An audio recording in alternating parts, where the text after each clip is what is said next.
बगैर उलमा की खबर नहीं खुदती, याद रख लो।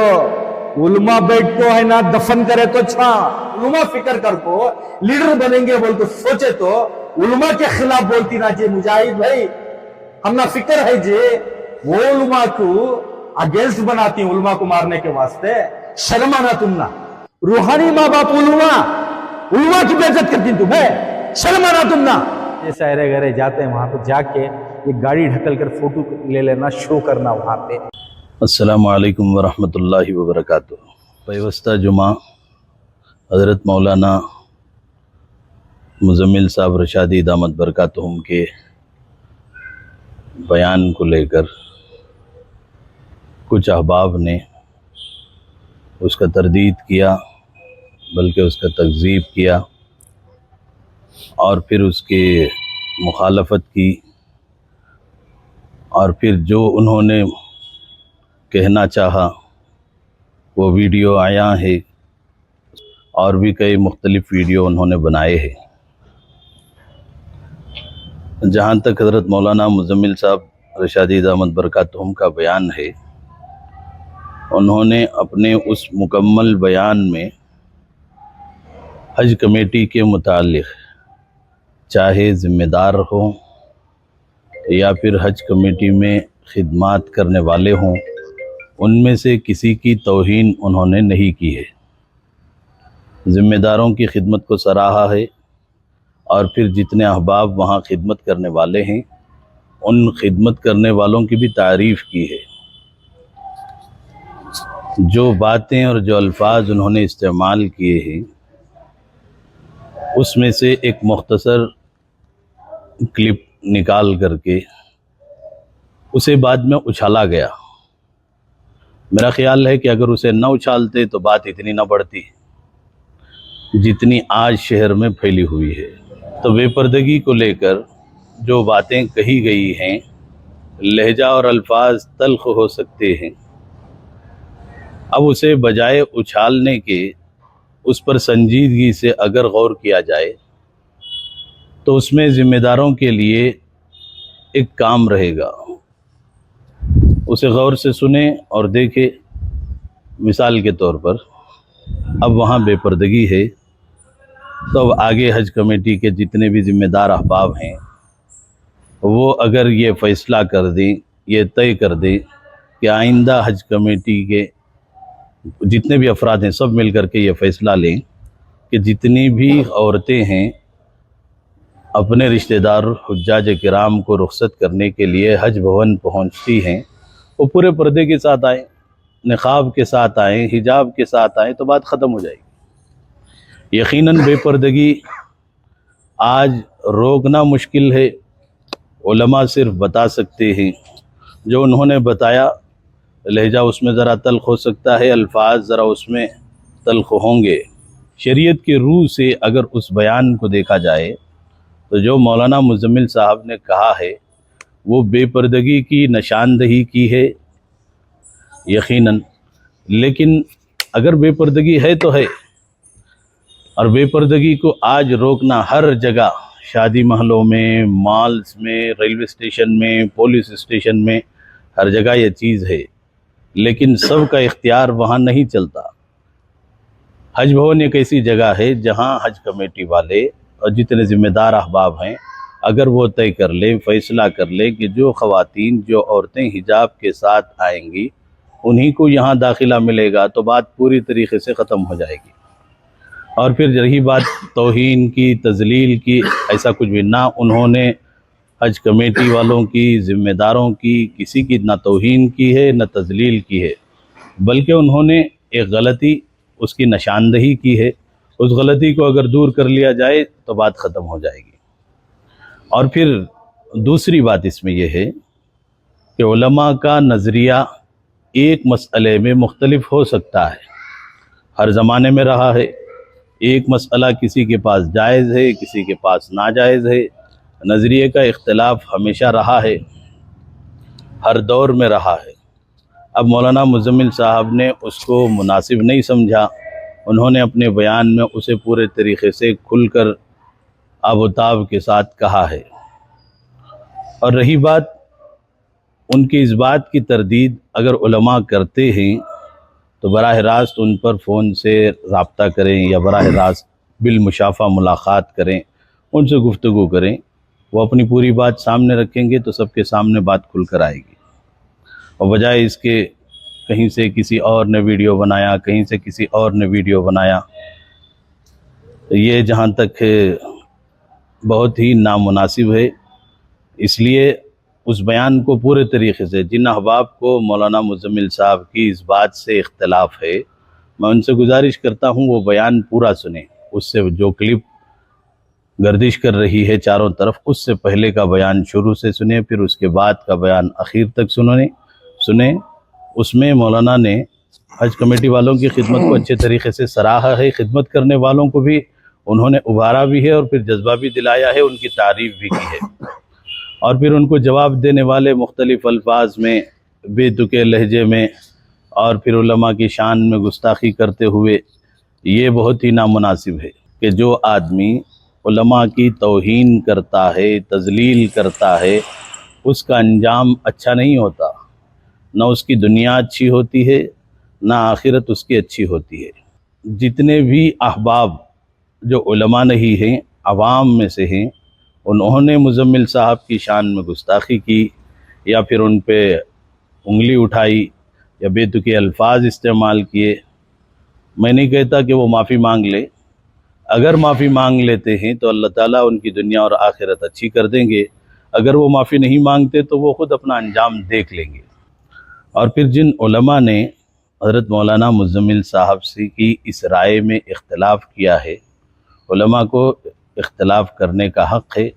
वो मुज़म्मिल साहब से बराह रास्त बात करे और फिर जो अपना नज़रिया है या फिर अपना लहजा है वो उसे उनके सामने रख सकते हैं, फिर वो दोनों आपस में अपनी बात करेंगे। लेकिन आवाम को इसमें दरमियान में मुदाखलत की और खलल की कहीं से भी गुंजाइश नहीं रहेगी। अगर कोई खलल करता है, दखल देता है और बेतुके अल्फाज इसमें इस्तेमाल करता है तो फिर उसका अंजाम कैसे होगा, ये कहा नहीं जा सकता। अल्लाह तबारक व तआला हम सबको संजीदगी के साथ इस बात को यहीं ख़त्म करने की हम सबको कोशिश करनी चाहिए।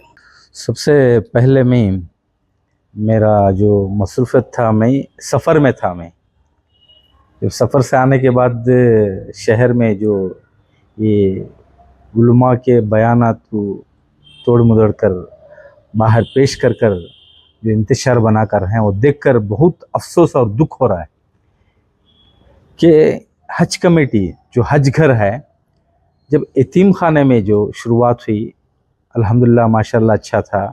उसके बाद जब खादिया में हज कैंप लगाए, रोशन बेग साहब की ज़िम्मेदारी में और टीपू साहब की ज़िम्मेदारी में लगाए, उस वक्त भी अल्हम्दुलिल्लाह बड़ा अच्छा था। छोटे मोटे गलतियां होते तो ज़िम्मेदारान ने वहाँ पे उसे ये करते थे। जब ये हज भवन बना तो अल्हम्दुलिल्लाह और भी अच्छा इंतज़ामात यहाँ पे हुकूमत की तरफ से, जब बीजेपी की गवर्नमेंट थी, सदानंद गौड़ा की कोशिश से, रोशन बेग साहब की कोशिश से अल्हम्दुलिल्लाह आज हज घर कर्नाटक के अंदर, हिंदुस्तान के अंदर नंबर 1 बोल रहे ना, अल्हम्दुलिल्लाह नंबर 1 है। उसके हज घर के हज भवन के बारे में कुछ हमें एतराज़ नहीं है। और दूसरी बात क्या है बोले तो, जाने वाले हाजियाँ, हज मालदार को फ़र्ज़ है मालदार की खिदमत, यानी कि हज मालदार को फ़र्ज़ है, मालदारी हज को जाता है। तो अल्हम्दुलिल्लाह अल्लाह का करम ये है कि खिदमत करने वाले जो वॉलंटियर्स हजरात हमारे हैं, तो इससे यतीम खाने से लेकर खादरिया से लेकर यहाँ तक भी पुराने इसमें वॉलंटियर्स भी हैं, नए भी हैं, अल्हम्दुलिल्लाह बढ़ले को जा रहे हैं। उनकी खिदमत इतनी बेहतरीन है कि एक फ़ोटो के भी उन्होंने ये नहीं, इतनी मेहनत करते हैं कि एक फ़ोटो भी हमें ले लेंगे बोल को, उनका कुछ ऐसा नहीं है। उनकी खिदमत हैं अल्हम्दुलिल्लाह। वो खिदमत कर रहे हैं, चेयरमैन का नाम बढ़ता है। वो खिदमत कर रहे हैं, वहाँ के जो सोशल वर्कर जाकर शो कर ले रहे हैं, उनका नाम बढ़ता है। कर रही सो यानी कि वॉलंटियर्स अपने ये लगा डाली उन्होंने 15 से 20 दिन 25 दिन वहाँ से लगा कर मेहनत कर ये करते हैं। तो जाते हैं, हमारे जैसे अरे गहरे जाते हैं, वहाँ पे जाके एक गाड़ी ढकल कर फोटो ले लेना, शो करना, वहाँ पे एक बच्चे को उठाना, भाग को जाको बच्चे को उठाना, शो फोटो ले लेना, शो करना, वो कर रहे सो, बच्चे नौजवान मेहनत कर रहे सो, उनका मेहनत का फल को जाको सोशल वर्कर जाको उठा ले रही, सियासतदाना भी उठा ले रही। एक बूढ़ी माँ आई तो भी भाग के जाके ट्राली ले लेते हैं, ढकलते हैं, वीडियो पकड़ बोलते हैं, चल ले को जाती है माइश। अरे क्या भी हमारा बाप का माल नहीं ले, उन्होंने खा को नहीं जा रही, उनका पैसा, उन्होंने पैसे देखो जा रही सो। ये ऐसा दिखा रही कि हमें पूरा इनको खला पिला को पूरा हमारे तरफ से ये कर को भेज रही बोल को, ये गलतफहमी दूर करें कि हाजी अपने पैसों से जा रहा है। अल्हम्दुलिल्लाह अल्हम्दुलिल्लाह खिदमत हमारे वॉलंटियर्स के बहुत अच्छे हैं, उनको ऐसे दुआ करता हूं मैं कि सारे जो वॉलंटियर्स हैं वो हज को जान दे, अल्लाह ताला हज उनका भी हज कबूल करन दे। एक और दूसरी बात, यहां से इतनी खिदमत कर कर इतना सर पे चढ़ाकर उठाकर हमें ले प्लेन में बिठा डालती, वहां क्या हो रहा मालूम है? यहाँ के जिम्मेदारान को एक रूम में 11-11 जने को दे रही, एक रूम के वास्ते एक बाथरूम, 11 जने के वास्ते एक बाथरूम, जो तकलीफ पड़ रही, टूरा वाला के पास जाको खाना खा रही। मैं अब रिकॉर्ड ला को बताता हूं, जरा जिम्मेदारान ये भी तवज्जो दे। क्यों बोले तो जो वॉलंटियर्स यहां मेहनत कर रहे हैं ना, यहां से 100-150 वॉलंटियर्स भेजे, उनको हज की वीजा लगाओ, भेजो। करोड़ों रुपए लाखों रुपए खर्च कर रही ना, नौजवानों के ऊपर यहां खिदमत करी ना, उनको भी भेजो आखिरी फ्लाइट में जाके वहां पे खिदमत करो बोल के। ये नहीं कर सकते, यहां तक खिदमत करते हैं, यहां छोड़ देते हैं। अगर चाहे खिदमत कर रहे हैं बोलकर रहम करके उम्रा को, चलो ओके वॉलंटियर्स को उम्रा को भेजे, अल्हम्दुलिल्लाह अच्छी खुशी की बात। हमारा एक बोलतापन क्या है, जो मेहनत कर रही है सारे उलमा वो फिक्र करे आज वहां के वॉलंटियर्स के वास्ते, जिंदगी लगातार को खिदमत कर रही है, सबको हज को भेज रही है, अल्लाह उनके वास्ते हज कबूल करने दे। उलमा दिन उनके वास्ते दुआ कर रही है, वो उलमा को अगेंस्ट बनाती है, उलमा को मारने के वास्ते। शर्म आना तुम ना, मेरे वॉलंटियर्स ले लगा तू, मैं ले लगा को अटैक करा तू, ये बात लफ्ज कौन सा लफ्ज है? अरे उलमा बुरा चाहती क्या किसी का? नहीं चाहते। मौलाना मुजम्मिल साहब बोले तो डंके की चोट पे बोल रहा हूं, 100% करेक्ट बोली। और अंदर नहीं, हज कैंप के अंदर नहीं, हज घर के अंदर नहीं, जो बाहर जो तमाशे हो रहे हैं बाहर, वो तमाशों पर हमारी सद्भावना की टीम, हमारे साथियां भी नजर रखकर रही। ये जिम्मा किसका हो जाता है? चेयरमैन का होता है वहां का, और जो हज मिनिस्टर का होता है उनका। अल्लाह अल्लाह हिफाजत करे। हज मिनिस्टर जो बनकर है वो हज मिनिस्टर रहीम खान, उन्होंने तो बोला था कि सिद्धरामैया में मेरा अल्लाह दिख रहा है। वो अल्लाह की मसलत ऐसे को हज कमेटी का जिम्मेदार बना दे अल्लाह ताला, अल्लाह की मसलत। लेकिन ये जो चैलेंज करना उलमा के वास्ते, उलमा की एक बात निकलती जबान में निकलते है, मेरे भी जबान में निकल जाते हैं। कन्नड़ा डिबेटों में बैठ के मैं आरएसएस वाले को थूकता रहता हूं, कभी जबान से निकल जाता है। होते गलती, वो लेको एक गलती निकली जबान से, गलती नहीं हकीकत निकली, वो चीज को लेको बार बार, एक बार मौलाना अड्डा बोले, 1000 बार जबान से अड्डा बोल रही ना, वो बेहुरमती नहीं। अल्लाह समझ नहीं दिया, हमें लीडर बनाना चाह रही। सारे उलमा मीटिंग कर रहे मुजाहिद के वास्ते, ये कैपेबल है, ये काबिल है आदमी, मेहनत कर रहा है बोल को, उलमा फिक्र कर को लीडर बनेंगे बोल को सोचे तो उलमा के खिलाफ बोलती ना जी मुजाहिद भाई, हम ना फिक्र है जी। एक लीडर बनाने में 25 साल लगता है। रोशन बेग के पीछे कितने साल कौम मेहनत कर को एक लीडर बनी। आज रोशन बेग को पूरे तौर से ये हटा डाले। अब जमीर को बनाना, तो जमीर अहमद साहब को बनाना बोले तो कितने साल उलमा मेहनत करे रहेगा, कितने कुर्बानियां दिए रहेगा एक लीडर बनाना बोले तो। ऐसा तुम्हें भी लीडर बनना सो, बगैर उलमा की खबर नहीं खुदती, याद रख लो।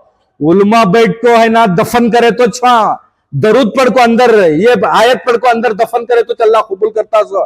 बगैर उलमा के जिंदगी नहीं। याद रखो बोल तू, हमारे अम्मा मरे तो भी उलमा होना था जी। आज बार बार बोल रही तुम्हें मुजाहिद मेरे भाई, तुम्हें मुझे फिक्र है, परसों लड़े मैं तुम्हारे वास्ते। डीके शिवकुमार को बोलिया ये आदमी में कैपेसिटी है, इसे दे सकती कर को बोल को। तुम्हें कई कुछ उलमा से दुश्मनी के मोल ले रही, उलमा का दिल खराब करो को जी, उलमा को लड़ाओ को जी। उलमा को नहीं लड़ाना फसादी को अल्लाह ताला दुनिया में भी जगह नहीं, आखिरत में भी जगह नहीं है। मैं आइबों को चुनाने को, किसके भी आइबों को चुनाने को चल रहा। देखो कुछ बनना बोले तो बगैर बड़ों के कुछ नहीं होता। माँ बाप के बाद उलमा जी, माँ की कितनी इज्जत करती तो मैं बार बार माँ का जिक्र लेती, बाप का जिक्र लेती। रूहानी माँ बाप उलमा की बेइज्जत करती तुम्हें, शर्म आना तुम ना। जय तुम्हें समझे रहेगा, तुम्हारा हाथ छोड़ती बोल को तुम्हें कितने ये रहा है तो भी लीडर बनाती तुम ना, लेकिन बदलाव लाओ तुम्हारे में, तुम्हें बदलाव नहीं लेंगे तो अल्लाह की लानत उतरेंगी तुम्हारे पर।